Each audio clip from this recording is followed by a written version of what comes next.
Let me tell you about the time I met my husband, Aaron. It was a regular Tuesday, and I was working at Marigold Fine China and Ceramics, surrounded by fancy dishes and glasses that cost more than my rent. The bell above the door jingled, and in walked a guy who seemed pretty out of place with his casual jeans and a t-shirt that looked like he might have worn it to a concert or something. "Hey, need a hand finding something?" I asked, tucking a strand of hair behind my ear as I approached him. He turned around, and yeah, he was kinda cute, not that I was looking. Yeah, thanks. It's my mom's birthday, and she's big on teapots and all that. I don't know where to start.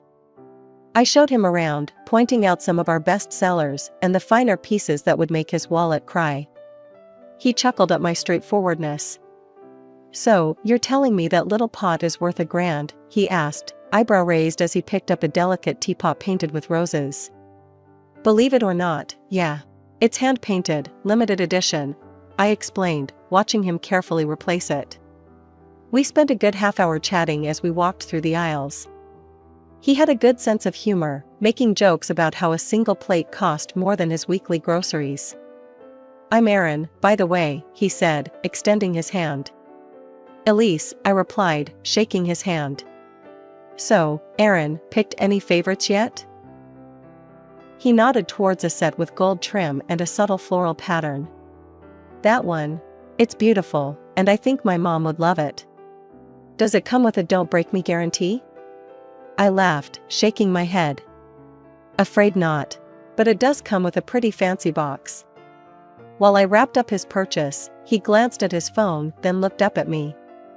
"Hey, this might sound weird, but can I have your number? You've been really helpful, and, I don't know, maybe I could get your advice on something else?" "Like what? More teapots?" I joked, handing him his bag. "Or maybe just a cup of coffee," he countered with a smile. I wrote down my number, still thinking he was just being polite. Guys like him didn't really go for girls like me, ones who spent their days selling overpriced china to people who had too much money. But the next morning, he called. The coffee date with Aaron wasn't just coffee. Turned out, the guy had a knack for making me laugh, and before we knew it, we were grabbing dinner instead of just a caffeine fix. "So, Elise, tell me something. How does someone with a no-bullshit attitude end up selling fancy plates to rich folks?" Aaron asked as he sipped his coffee, watching me over the rim of his cup. I shrugged, poking at my salad. "Gotta pay the bills somehow. Plus, it's kind of fun watching people freak out over which set of plates will impress their snooty friends more."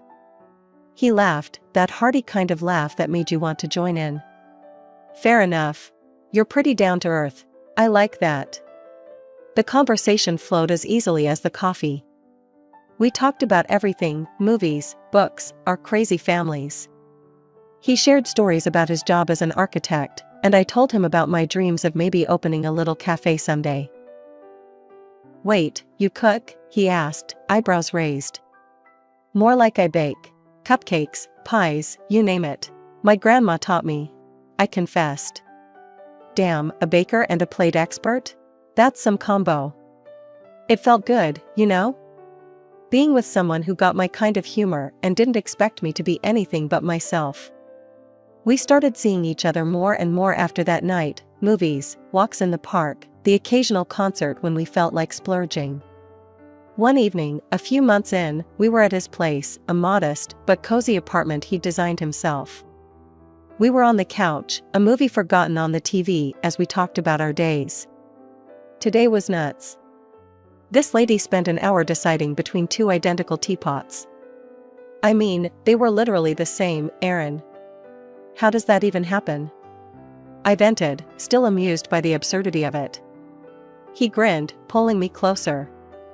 Maybe she was just trying to make a perfect choice. Kind of like how I feel with you. That caught me off guard, and I looked up at him, trying to figure out if he was joking. But he was serious. "What do you mean?" "I mean, every day with you feels like I'm making the right choice. No second guessing, no regrets.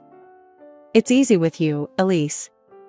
It wasn't just the words, but the way he said them, like it was the simplest truth in his world. That night, we kissed for the first time, right there on that couch, and it felt like everything just clicked. Months flew by, and soon a year had passed. Aaron and I were inseparable, and I knew I was falling hard. It was on our first anniversary that he surprised me. We went back to the same coffee shop where we'd had our first date. "Elise, I've got something for you," he said, handing me a small, beautifully wrapped box. Inside was a key. I looked up at him, puzzled. "It's a key to my apartment. I want you to move in, if you're up for it," he explained, his eyes searching mine for any hint of hesitation. I didn't need to think twice. Yes, I'd love to. And just like that, we started a new chapter together. Life with Aaron was as natural as breathing. He never made me feel like just a girlfriend. I was his partner, his equal. We had our moments, sure, like any couple. But even when we argued, it was never long before one of us was cracking a joke, breaking the tension.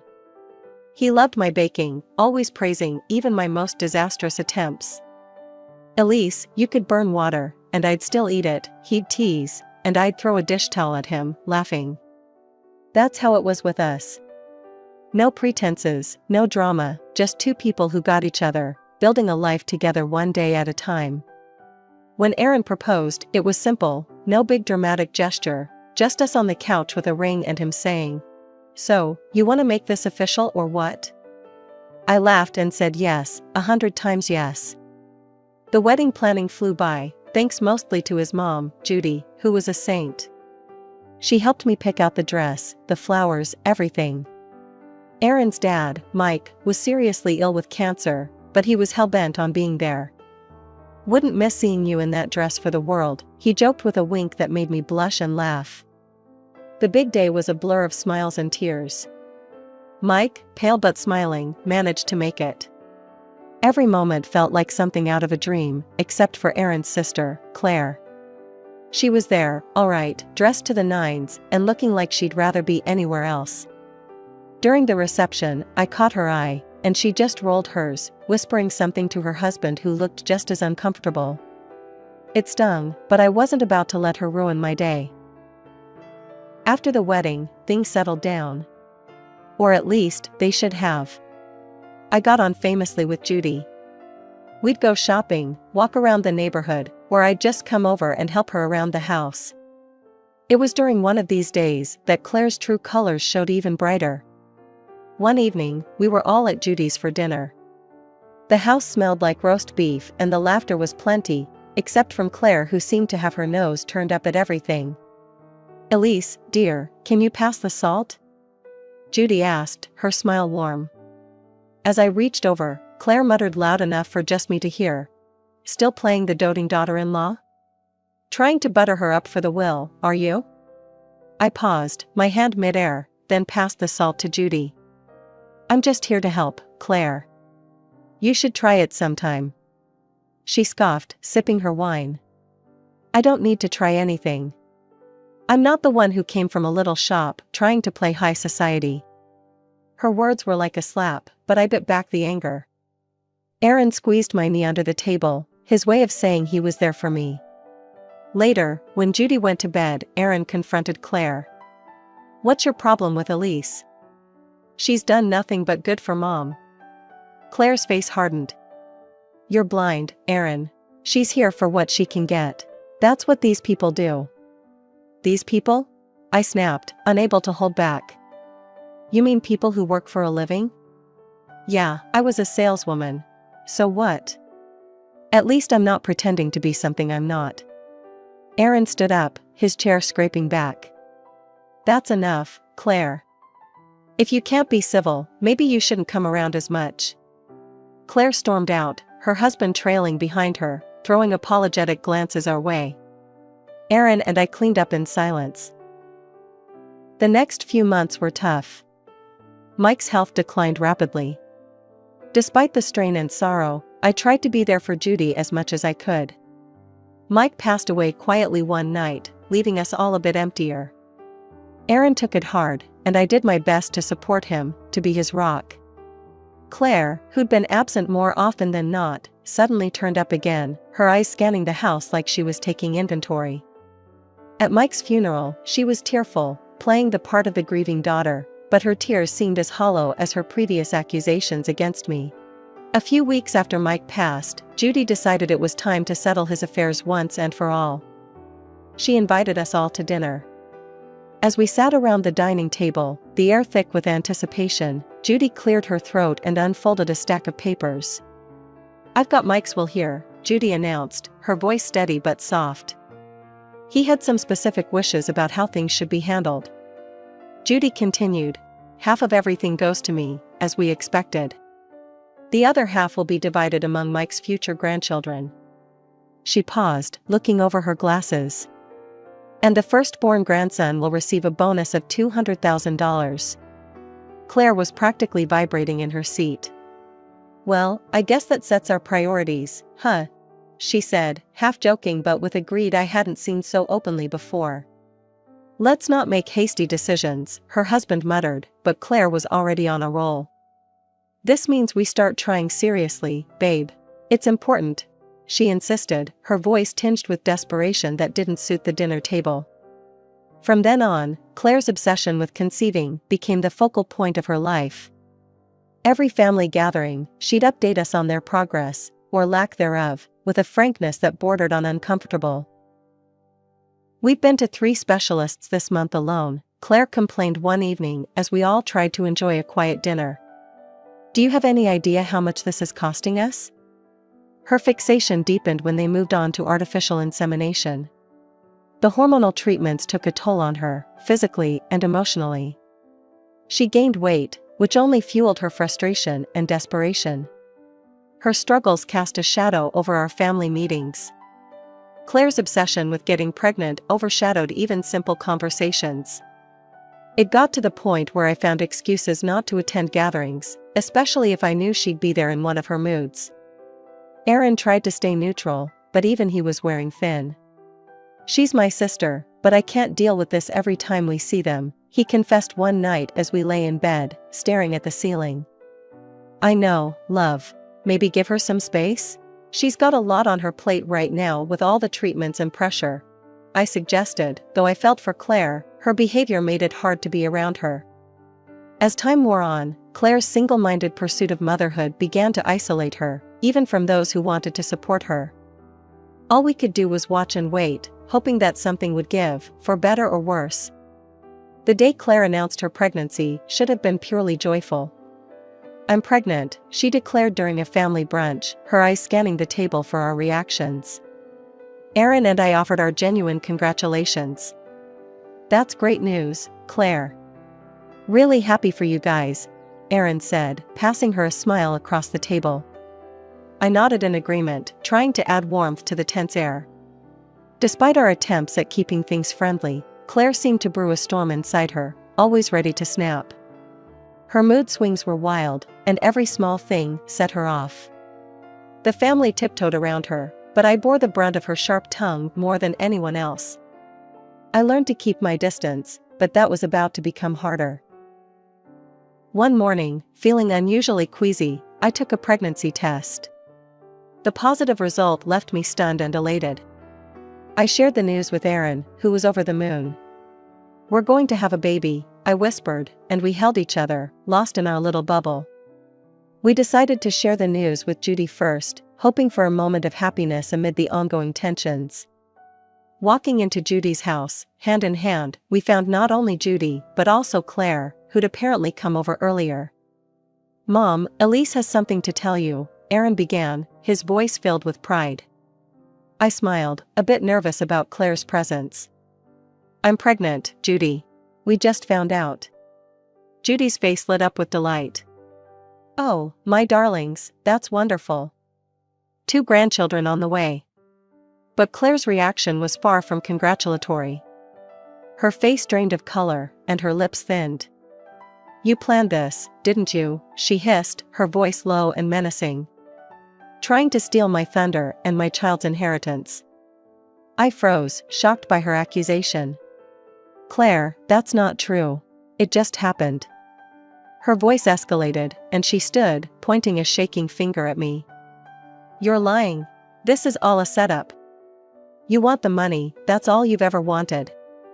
We should get a DNA test on that baby. Who knows if it's even Aaron's? Aaron stepped between us, his face dark with anger. Enough, Claire. I won't let you insult my wife like that. You owe Elise an apology. Claire scoffed, her cheeks flushed with anger or shame, I couldn't tell. I'm not feeling well, she muttered, grabbing her purse and storming out, leaving a stunned silence behind. Judy reached for my hand, her eyes sympathetic. Don't mind her, dear. It's just the hormones and jealousy speaking. I tried to smile, but Claire's words had cut deep. Tears spilled over, and I wiped them angrily. I just don't understand why she has to be so cruel, I murmured. The joy of our announcement had been overshadowed by Claire's outburst, and though Judy tried to smooth things over, the damage was done. The remainder of our visit was spent discussing baby names and plans, but Claire's shadow hung over us all. Judy called me up early on a bright Tuesday morning, her voice warm and inviting. Elise, dear, why don't you come over for coffee?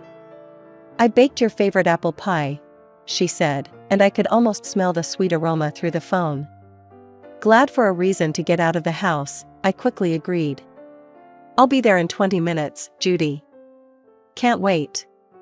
When I arrived, the house smelled heavenly, and Judy greeted me with a hug. Inside, to my surprise, Claire was there too, looking unusually quiet and almost shy. She even managed a small smile as I walked in. Elise, I want to apologize for last time, Claire said, her voice lower than usual. I was out of line. I've been dealing with a lot. Her apology, unexpected as it was, eased a bit of the tension I'd been carrying around. Thanks, Claire. Let's just move forward, okay? We settled at the kitchen table, the pie between us, its scent filling the room, inviting us to forget the awkwardness. Judy poured the coffee, and we started to chat about light, inconsequential things, Judy's garden, the weather, the little one on the way. Halfway through our second slice of pie, a headache began to pound at my temples, a common annoyance during my pregnancy. I must have winced, because Judy immediately noticed. You okay, dear? You look a bit pale. Just a headache, nothing new these days, I replied, trying to brush it off with a smile. Oh, I have just the thing, Judy said, rising from her seat. I have some headache medicine that's safe for pregnancy. Claire, honey, could you fetch it? It's in the medicine cabinet. Claire nodded and left to retrieve it, returning moments later with a pill and a glass of water. Here you go, Elise. This should help. I thanked her, swallowing the pill without a second thought, trusting Judy to know what was safe. But as I took the glass back to the kitchen to rinse it out, my eyes caught on something in the trash that sent a cold shiver down my spine. Among the usual rubbish, a discarded medicine package stood out, its label stark against the banana peels and coffee grounds. It was a chemotherapy drug, one that I instantly recognized from the time we had helped Mike through his treatments. Panic seized me as I remembered the clear warnings about its effects on pregnancy. Dropping the glass in the sink, I grabbed my phone and dialed 911. The operator picked up immediately, and I quickly explained what had happened. Ma'am, you need to try to purge that from your system immediately. Drink water and try to induce vomiting, the dispatcher instructed urgently. I turned the tap on full blast, gulping down glass after glass of water before kneeling in front of the toilet. As I forced myself to vomit, tears mixed with fear and betrayal stung my eyes. What was going on? How had this happened? My head was spinning, not just from the physical effort, but from the shock and betrayal I felt swirling inside me. When I finally managed to stagger out of the bathroom, the sight of Judy and Claire standing there, pale and confused, only intensified my feelings of unease. What on earth is going on, Elise? Judy's voice was filled with worry. Claire, on the other hand, looked like she was seeing a ghost, her face drained of all color. I found something in the trash, I managed to say between gasps. It was Mike's chemotherapy drugs. Claire, did you give me those? Before Claire could respond, I heard sirens outside. The EMTs burst through the door, their presence a small comfort in the chaos. As they started to check on me, I dialed Aaron's number with trembling fingers. "Aaron, I need you here," I choked out as soon as he answered. He was at my side within minutes, his face etched with concern. "What happened?" he demanded, looking from me to his sister and mother. I think Claire gave me something dangerous. Not just a headache pill. I found the chemo meds in the trash right after taking what she gave me," I explained hurriedly. Claire's reaction was immediate and defensive. "You're being dramatic, Elise. I just gave you what Mom told me to. Why would I do something to hurt you?" But her words didn't sit right with anyone, not with the evidence of the discarded medication packaging that was strictly for cancer treatment. Judy, struggling to keep up, finally said, "I told her to give you paracetamol, I swear." "Claire, please tell me you didn't. Why are we even discussing this? She's just trying to get attention." Claire interrupted, her voice rising in panic.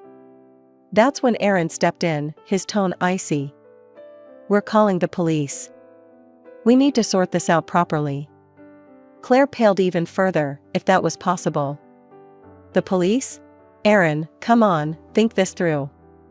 She's making a mistake." But it was too late.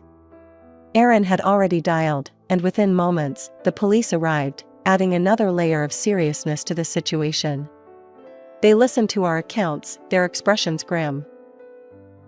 "Ma'am, we'll need to take that package of medicine for fingerprints," one of the officers said after I pointed out the trash where I had seen the discarded drugs. Claire seemed to shrink with every word the police said, her earlier bravado draining away as quickly as her color. Meanwhile, the ambulance team decided I needed to be at the hospital for a thorough checkup and possibly more treatments to ensure no residue of the harmful drug was left in my system. It was a surreal couple of days following the hospital scare. Sitting in the living room, still trying to wrap my mind around the recent events, the phone rang. Aaron answered it, his face tightening as he listened. When he hung up, he looked at me with a mix of relief and sorrow. "They arrested Claire," he said quietly. "Her fingerprints were all over the medication package." I felt a chill run down my spine. "What did she say?" "She claimed she'd touched those meds before, just moving them around in Dad's room," Aaron continued, rubbing his forehead in frustration. "But Mom told the police that wasn't possible. She said those meds were kept in a locked cabinet ever since Dad got sicker. Claire never had access until that day." A few days later, we found ourselves in a courtroom, the air thick with tension. Claire looked pale, her eyes darting around nervously. During the trial, the truth spilled out in the ugliest of ways. Under the pressure, Claire confessed. She admitted to trying to harm our unborn child to ensure her position in the inheritance queue. The courtroom was in shock. To make matters even more shocking, it emerged that Claire wasn't even pregnant. She had fooled everyone with a prosthetic belly, plotting to eventually adopt a child from another state to pass off as her own. Her deception ran deep, and even her husband was kept in the dark, told that their non-existent intimate life during her pregnancy was to protect the baby. Thankfully, the doctors confirmed that my quick actions had prevented any harm to our baby. Claire was found guilty and sentenced to 3 years in prison. Judy, with tears in her eyes, requested the court to adjust Mike's will, cutting Claire out completely. The judge agreed, and just like that, Claire's ties to her father's legacy were severed. Her husband, unable to stomach her betrayal, filed for divorce. Even Judy, who had always tried to see the best in her daughter, couldn't find it in herself to forgive Claire's actions. Months later, our lives took a happier turn.